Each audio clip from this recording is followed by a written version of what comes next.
अभिनव की नाराजगी पार्ट 36। अगली सुबह अनन्या की नींद समायरा की आवाज से खुली। ओए ब्यूटीफुल, तुझे तेरा रूम कम पड़ गया था क्या जो तू यहाँ सो रही थी? समायरा कहती है। नहीं यार, वो बस नींद नहीं आ रही थी तो सोचा कॉफ़ी पी लूँ, बस इसलिए यहाँ आ गई और पता नहीं कैसे मेरी यही नींद लग गई। अनन्या समायरा को देख कर कहती है। ओके, चल तू जल्दी से रेडी हो जा, जब तक सब आ जाएंगे।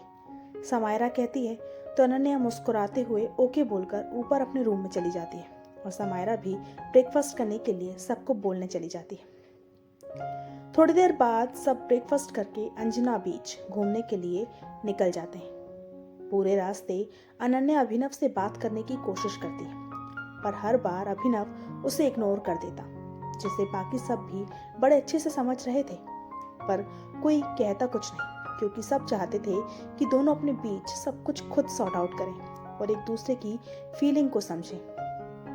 थोड़ी देर बाद सब अपनी तय लोकेशन पर पहुंचते हैं, जो थी अंजुना बीच, जो गोवा का सबसे प्राचीन बीच है। ये बीच अरब सागर में ढलते सूरज को देखने की सबसे सटीक जगह है। सब खूब मस्ती करते हैं, लेकिन इन सब के बीच एक अनन्या ही थी जिसे आज सिवाय अभिनव के किसी की खबर ही नहीं थी। अनन्या काफी देर से मौका ढूंढ रही थी कि वो अभिनव से बात कर सके, पर उसे मौका ही नहीं मिल रहा था। थोड़ी देर बाद जब उसे अभिनव बीच के किनारे अकेला खड़ा दिखा तो वो उसके पास चली गई। अनन्या को अपने पास देखकर अभिनव जाने लगता है। तभी अनन्या की आवाज उसके कानों में पड़ती है। क्या अब आपको मेरे साथ खड़े होने से भी प्रॉब्लम है?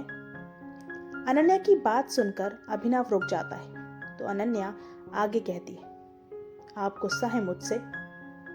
जानकर क्या करोगी? अभिनव कहता है तो उसकी बात सुनकर अनन्या कहती है, कोशिश करूंगी कि आपकी नाराजगी दूर कर सकूं। तुम्हें क्या फर्क पड़ता है अनन्या, मेरे नाराज होने ना होने से? तुम तो बस चुप रहना जानती हो, तुम्हें किसी की फीलिंग्स की कोई परवाह थोड़ी है। अभिनव गुस्से से कहता है।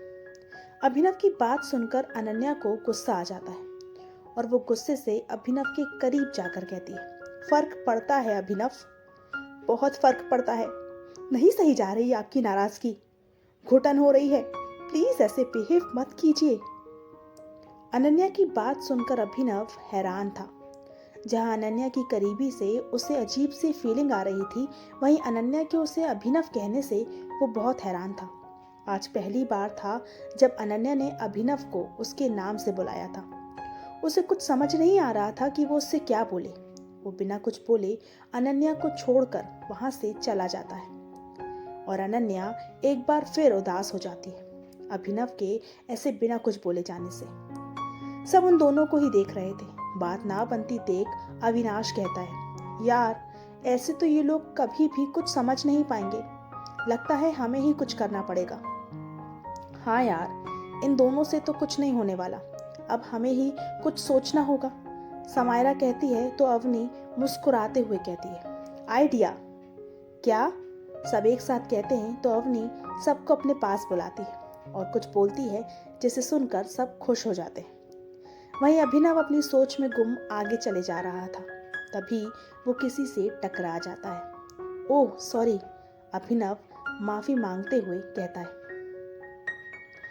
नो आई एम सॉरी, वो आदमी कहता है तो अभिनव को उस आदमी की आवाज कुछ जानी पहचानी लगती है। वो उस आदमी की तरफ देखता है और एकदम से उसके मुंह से निकलता है, सिड। अपना नाम सुनकर वो आदमी अभिनव की तरफ देखता है और अभिनव को देखकर खुश होते हुए कहता है, अभी? ये सिद्धार्थ था, जो यश और अभिनव का कॉलेज फ्रेंड था।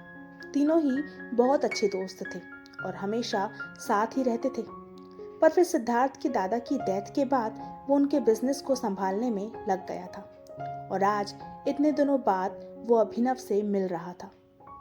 दोनों दोस्त एक दूसरे के गले मिलते हैं। अभिनव कहता है, कैसा है तू सिड, और यहाँ कैसे? मैं ठीक हूँ और यहाँ एक मीटिंग के लिए आया था, पर वो कैंसिल हो गई तो सोचा थोड़ा घूम लूँ, बस इसीलिए यहाँ आ गया। पर तू यहाँ क्या कर रहा है? सिद्धार्थ कहता है,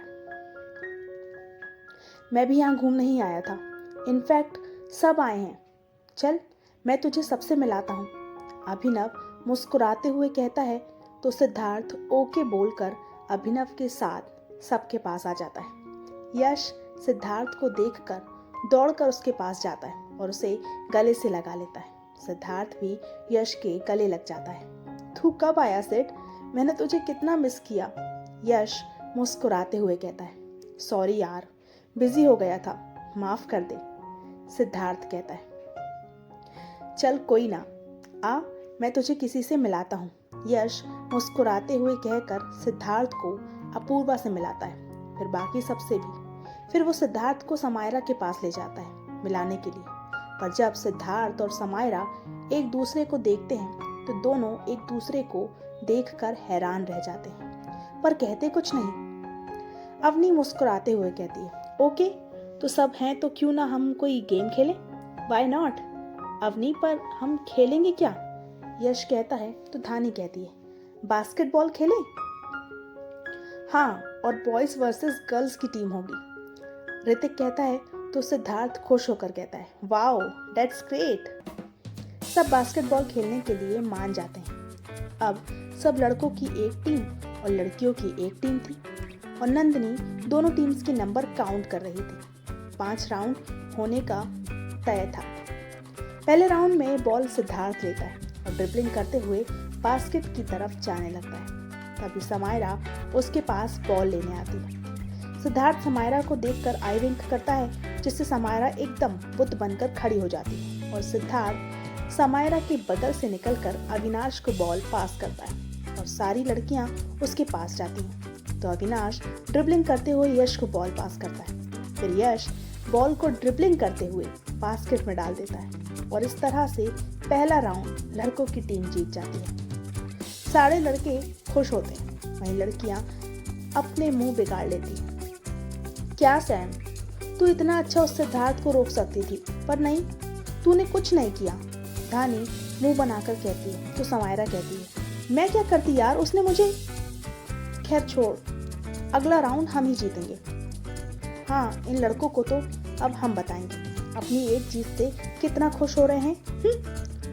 अपूर्वा मुंह बनाकर कहती है क्रमशः तो क्या होगा, आखिर क्या प्लान है अपने का अभिनव और अनन्या को एक करने के लिए। जानने के लिए पढ़ते रहिए दरमियान। और अगर आप लोगों को मेरी ये स्टोरी पसंद आ रही है तो प्लीज़ मुझे सब्सक्राइब कीजिए और वीडियो को लाइक करना भूलिएगा मत। Bye bye.